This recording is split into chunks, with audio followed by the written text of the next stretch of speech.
Assalamualaikum warahmatullahi wabarakatuh.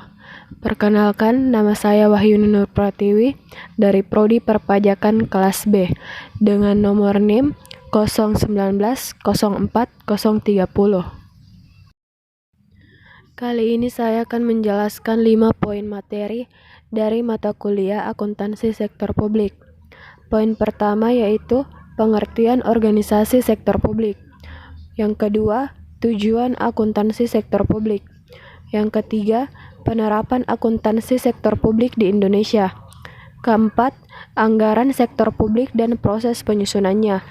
Dan poin kelima yaitu laporan keuangan sektor publik. Adapun poin pertama yaitu pengertian organisasi sektor publik. Merupakan sekelompok orang yang berkumpul dan bekerja sama dengan cara yang terstruktur untuk mencapai tujuan atau sejumlah sasaran tertentu yang telah ditetapkan bersama. Kumpulan orang-orang tersebut dari berbagai kalangan apapun bisa disebut sebagai organisasi apabila mereka mempunyai tujuan dan sasaran tertentu yang hendak dicapai bersama. Contoh dari organisasi sektor publik yaitu organisasi masyarakat, organisasi kesehatan, dan organisasi profesi. Lanjut yaitu poin kedua, tujuan akuntansi sektor publik. Tujuan dari akuntansi sektor publik terbagi atas dua.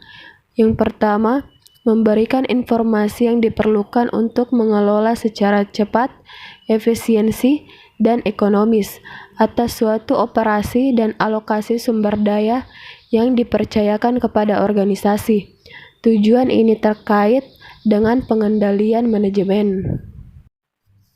Yang kedua yaitu memberikan informasi yang memungkinkan bagi manajer untuk melaporkan pelaksanaan tanggung jawab, mengelola secara cepat dan efektif program, dan penggunaan sumber daya yang menjadi wewenangnya, dan memungkinkan bagi pegawai pemerintah untuk melaporkan ke publik atas hasil operasi pemerintah dan penggunaan dana publik.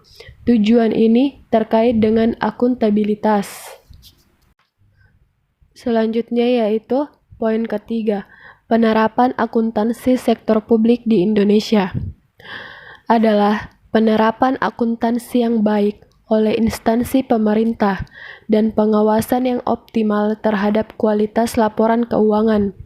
Instansi pemerintah diharapkan akan dapat memperbaiki akuntabilitas kinerja instansi pemerintah, sehingga penyelenggaraan dapat optimal.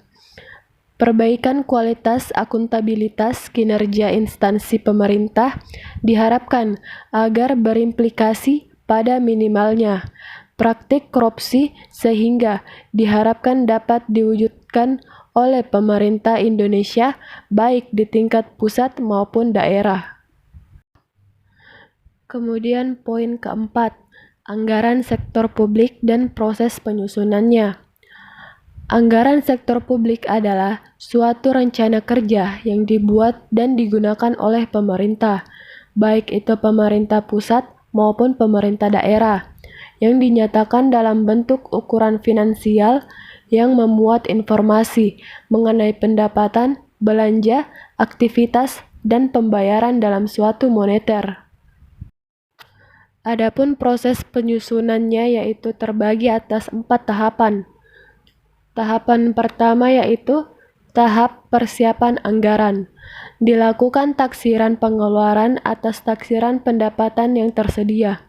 Terkait dengan masalah tersebut, yang perlu diperhatikan adalah sebelum menyetujui taksiran pengeluaran, hendaknya terlebih dahulu dilakukan penaksiran pendapatan secara lebih akurat. Tahapan kedua yaitu tahapan ratifikasi. Tahapan ini merupakan tahapan yang melibatkan proses politik yang cukup rumit dan cukup berat. Pimpinan eksekutif dituntut untuk tidak hanya memiliki managerial skill, namun juga harus mempunyai political skill, salesmanship, dan coalition building yang memadai. Tahapan ketiga yaitu tahapan pelaksanaan anggaran. Dalam tahapan ini sangat penting karena yang harus diperhatikan oleh manajer keuangan publik adalah dimilikinya sistem informasi akuntansi dari sistem pengendalian manajemen. Selanjutnya yaitu tahapan yang terakhir, tahapan pelaporan dan evaluasi. Tahapan ini terkait dengan aspek akuntabilitas. Jika tahapan implementasi telah didukung dengan sistem akuntansi dan sistem pengendalian manajemen yang baik, maka diharapkan tahapan ini tidak akan menemukan banyak masalah. Selanjutnya itu poin terakhir, laporan keuangan sektor publik. Laporan ini merupakan representasi posisi keuangan dari transaksi-transaksi yang dilakukan oleh suatu entitas sektor publik. Laporan keuangan sektor publik ini menjadi komponen penting untuk menciptakan akuntabilitas sektor publik tersebut. Adapun fungsi dari laporan keuangan sektor publik yaitu sebagai bentuk kepatuhan dan pengelolaan, akuntabilitas dan pelaporan, perencanaan dan informasi, kelangsungan organisasi, hubungan masyarakat, sumber fakta dan gambaran. Selain dari fungsi keuangan, terdapat juga komponen laporan keuangan sektor publik, yaitu laporan posisi keuangan yang juga disebut dengan neraca yang terdiri dari properti. Oke, cukup sekian dari materi yang sempat saya jelaskan. Lebih dan kurangnya mohon dimaafkan. Wassalamualaikum warahmatullahi wabarakatuh.